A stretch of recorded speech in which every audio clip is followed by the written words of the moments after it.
आज की इस वीडियो में बताएंगे क्वेश्चन नंबर 8, कक्षा 8वीं का प्रश्नावली 1.1 का। क्या बोल रहा है? क्या -1 सही 1/8 का गुणात्मक प्रतिलोम 8/9 है? क्यों और क्यों नहीं? इसमें सिद्ध भी करना है कि सही है कि गलत है। तो आपको क्या लिखने पड़ेगा? पहले ये देखिए, ये किस में है? भिन्न में है, और ये किस में है? मिश्र भिन्न में है। तो क्या करना पड़ेगा? मिश्र भिन्न को भिन्न में बदलना पड़ेगा। देखिए, हल -1 सही 1/8, तो इससे किस में बदलिए? भिन्न में बदलिए। 8 को 1 से पहले गुणा करेंगे, फिर गुणा करने के बाद जो आएगा इससे आप जोड़ देंगे। 8 एकम 8 और 8 एक 9, 9 सही वो 9/8 हो गया। -9/8, -9/8 को आप किस में बदलिए? क्या करेंगे?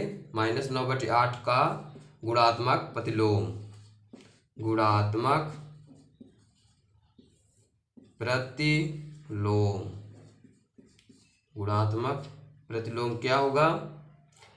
9/8 है तो 8/9। अब किस में हो जाएगा? माइनस में हो जाएगा। और इसमें किस में दिया है? प्लस में दिया, ये माइनस में आना चाहिए इसका आंसर। तो क्या होगा? ये गलत होगा, क्योंकि गुणात्मक प्रतिलोम का नियम कहता है a/b है तो b/a होगा। यदि माइनस में है तो माइनस में a भी होगा। क्या है? -9/8 का गुणात्मक प्रतिलोम -8/9 होगा। अब देखिए क्वेश्चन नंबर 9वां। अब देखिए क्वेश्चन नंबर 9वां में क्या वाला है? उसी तरह जिस तरह अठवां था सेम उसी तरह 9वां भी है। क्या 3 से 1/3 का गुणात्मक प्रतिलोम 0.3 है? क्यों और क्यों नहीं? सिद्ध करना इससे भी कि है पर क्यों नहीं है। तो क्या करेंगे आप? पहले ये देखिए, ये दशमलव के रूप में है और किसमें ये है? भिन्न के रूप में, मिश्र भिन्न के रूप में। तो आप किससे करिए? पहले हल मिश्र भिन्न को भिन्न में बदलिए। 3 से 1/3 का भिन्न क्या होगा? पहले आपको बताए थे, इससे आप गुणा करना पड़ेगा, फिर जो आगे इससे आप जोड़ेंगे। 3 तिका 9, 9 एक 10 से 10/3, और 3 है ना, इसे दशमलव करना है। अब इसका 10/3 का गुणात्मक प्रतिलोम क्या होगा? गुणात्मक प्रतिलोम, गुणात्मक प्रतिलोम 10/3 का 3/10 होगा। इसमें दिया दशमलव, इससे भी आप दशमलव के रूप में करिए। तो क्या करेंगे? जो नीचे रहता है उसको क्या कहते? इससे क्या कहते हैं? भाजक, भाज, फिर गुणनफल, फिर शेषफल होता है ना, शेषफल फिर भागफल होता है। तो आप क्या करेंगे? इसे 10/3 करिए, ये हो गया। तो आप एक 0 लगाइए यहाँ पर, तब तो भाग जाएगा, 30 होगा। कितना हो गया? 30। अदत्याएँ 30 से कट गया, कितना आया? 0.3। अब 0.3 आ गया ना, तो आप इससे किस में बदल दीजिए? आप 0.3 में इसे मिटा दीजिए। क्या होगा? 10/3 का गुणात्मक प्रतिलोम 3/10 होगा, और इसे हम दशमलव के रूप में बदलेंगे तो 0.3 होगा। जो भी इसमें क्या दिया है? 0.3। 3 से 1/3 का गुणात्मक प्रतिलोम 0.3, ये सही है। आप इसे लिख सकते हैं कि यह एक गुणात्मक प्रतिलोम है, यह एक गुणात्मक प्रतिलोम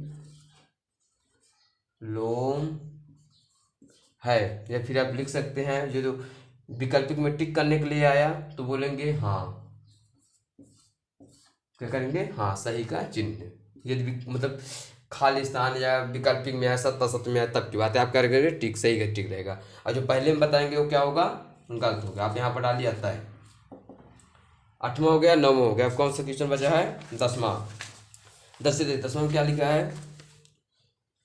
लिखिए, ऐसी परिमेय संख्या जिसका कोई व्युत्क्रम नहीं है, व्युत्क्रम नहीं है, इसे मिटा दे पहले। देखिए पूछा, ऐसी कौन सी संख्या जिसका कोई व्युत्क्रम नहीं है। हम आपको बताए थे 0/1 हो सकता है, पर 1/0 नहीं हो सकता है। पहले भी बता चुके थे परिमेय संख्या में। क्या होगा पहले का? इसमें पूछा ऐसी, देखो, ऐसी परिमेय संख्या जिसका कोई व्युत्क्रम नहीं हो सकता है। 3 का 2 को व्युत्क्रम हो सकता है, क्योंकि 2 का व्युत्क्रम क्या होगा, 1/2 हो जाएगा। 3 का 1/3 हो जाएगा। तो कोई माइनस में -10 है, देखिए -10 है, इसका व्युत्क्रम 1/-10 हो जाएगा। पर जीरो का, यदि जीरो है तो जीरो को से 1/1 हो सकता है, पर 1/0 नहीं हो सकता। इसका आंसर क्या होगा, 0 हो गया। अब देखिए दूसरा नंबर, ऐसी परिमेय संख्या जो अपने व्युत्क्रम के समान हो, व्युत्क्रम के समान हो, 1 और -1 एक दूसरे के समान है। आप बोलेंगे जैसे 2, ठीक ना, व्युत्क्रम समान 2। अब इसका व्युत्क्रम एक क्या होगा, 1/2। तो ये बड़ा है कि छोटा है, ये वाला बड़ा, ये वाला छोटा, समान तो नहीं है। और 1 का जो 1 लिखे है ना, 1 और -1, 1 का व्युत्क्रम क्या होगा, 1/1। 1/1 लिखिए चाहे 1 लिखिए, यही माना जाएगा। ये इसके लिए 7 होता है। और दूसरा -1 के लिए भी वही रहेगी। यदि -1 है, इसका व्युत्क्रम क्या होगा, -1/1। 1 का कोई मान होता ही नहीं है, ये 2 हो तो 2 का मान होता, तो इसे क्या हो जाएगा, ये हो जाएंगे दोनों क्वेश्चन, दोनों आंसर, ठीक ना, 1 और -1। और तीसरा क्या बोला है, परिमेय संख्या जो अपने ऋणात्मक के समान है। परिमेय संख्या बताना है जो अपने ऋणात्मक के समान हो। क्या बोला है तीसरा नंबर की, परिमेय संख्या जो अपने ऋणात्मक के समान हो, 0। आप चाहे 0 लिखिए चाहे -0 लिखिए, वही आएगा। और 1 और -1 में अंतर होता है। यदि -1 है तो इधर घटेगा, और यदि +1 है तो इधर घटेगा। अब यदि 0 है तो 0 ही रहेगा, यदि -0 है तो भी यहीं पर ही रहेगा, ठीक ना।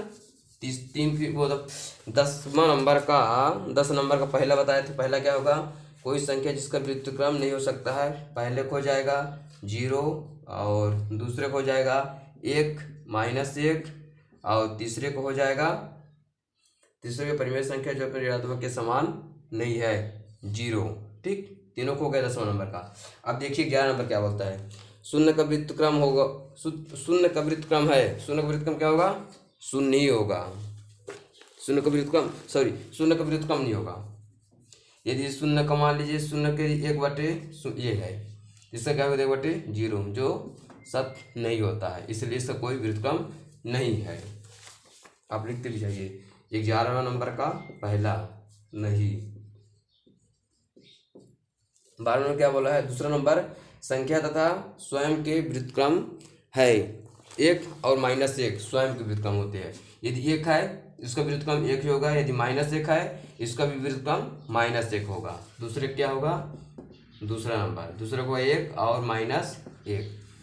अब क्या बोला है, तीसरा नंबर, -5 का व्युत्क्रम क्या होगा, -5 का व्युत्क्रम होगा 1/5, -1/5, तीसरा नंबर। अब आ गया चौथा नंबर क्या बोलता है, 1/x, जहाँ पे x बराबर 0 ना हो का व्युत्क्रम क्या होगा, ये बोलो ना, क्या बोला है, चौथा नंबर x होगा।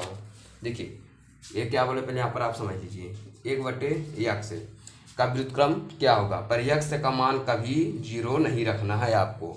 x का मान आप चाहे कुछ भी रखिए, क्या आएगा, x ही आएगा। देखिए 1/2, इसका व्युत्क्रम आएगा 2, क्योंकि यहाँ पर x का मान 2 रखे थे, यहाँ पर भी आया 2, इसलिए यहाँ पर x है, तो x का व्युत्क्रम क्या होगा, x होगा। अब पांचवा नंबर क्या बोलता है, 2 परिमेय संख्या का गुणनफल हमेशा क्या होता है, परिमेय संख्या ही होता है। परिमेय संख्या होता है, परिमेय संख्या होता है। यदि एक परिमेय है और एक अपरिमेय है, जो संख्या को आप जोड़ देंगे तो क्या हो जाएगा, अपरिमेय संख्या। जैसे 5 एक परिमेय संख्या है, उसके साथ -2 मतलब रूट में +2 जोड़ दो या -2, ये ऐसे कर लीजिए, ये दोनों क्या हो गए, अपरिमेय संख्या हो गए। तब किसी भी एक परिमेय संख्या और एक अपरिमेय संख्या को जोड़ा जाता है तो अपरिमेय संख्या प्राप्त होता है, और 2 परिमेय संख्या को जोड़ने पर परिमेय संख्या ही प्राप्त होता है। अब बचा 6वां नंबर, किसी धनात्मक परिमेय संख्या का व्युत्क्रम क्या होता है, धनात्मक ही होगा। देखिए जैसे इसमें बोला क्या है, वो देखिए क्या बोला है, किसी धनात्मक परिमेय संख्या का व्युत्क्रम क्या होगा, मतलब 2/3 एक परिमेय संख्या है, इसका व्युत्क्रम क्या होगा, 3/2। यदि माइनस में हो तो माइनस में हो, तो उसमें क्या बोला है, माइनस ऋणात्मक धनात्मक परिमेय संख्या का व्युत्क्रम क्या होगा, धनात्मक संख्या ना, इसका व्युत्क्रम किस में आएगा, धनात्मक में ही आएगा। जैसे a/b है तो b/a होगा, धनात्मक है ना, धनात्मक में ही आएगा। तो क्या लिखेंगे, इसमें क्या आएगा, तीसरा नंबर का, वो 6वां नंबर का धनात्मक परिमेय होगा, धनात्मक परिमेय। 6वां नंबर। अब आपको बताएंगे प्रश्नावली, रुकिए, हाँ अभी एक और है प्रश्नावली 1.1 का, नेक्स्ट वीडियो में बताते हैं आपको, नेक्स्ट वीडियो में दिखाते हैं आपको प्रश्नावली 1.2 का।